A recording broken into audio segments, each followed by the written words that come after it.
Bonjour à tous et bienvenue dans votre journal des produits de bourse de l'Obsa du lundi 18 juin. La bourse de Paris a terminé la semaine sur une forte hausse, plus 1,82% pour l'indice parisien à 3087 points.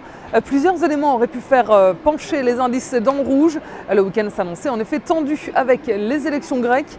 Plusieurs indicateurs négatifs par ailleurs aux États-Unis laissent espérer un soutien de la Fed lors de la réunion de son conseil demain mardi et mercredi.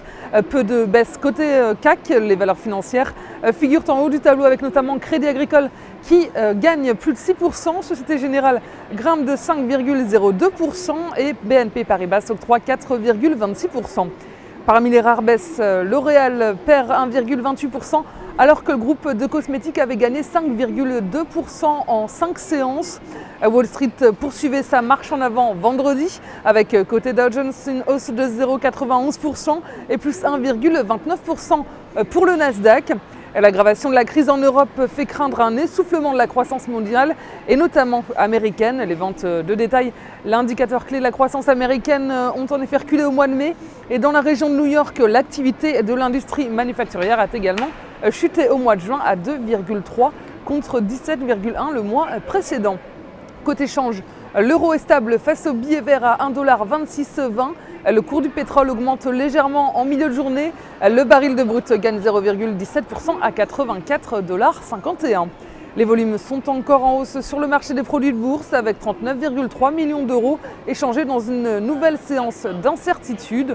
Concernant la répartition par type de produit, les certificats montent légèrement à 85% des échanges et les varants se replient à 15%.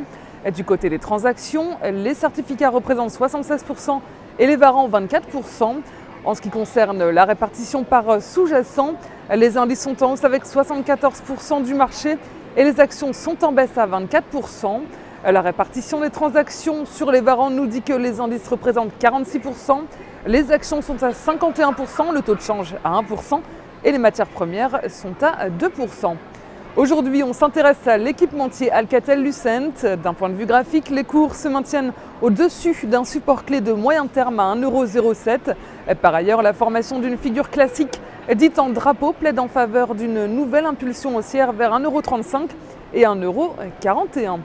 La stratégie qui vous est proposée pour jouer cette valeur, c'est l'achat du warrant call Alcatel-Lucent à 2036 T d'Unicredit au prix d'exercice d'1,50 € d'échéance au 7 décembre 2012. Voilà, c'est tout pour aujourd'hui. Bonne journée et à demain.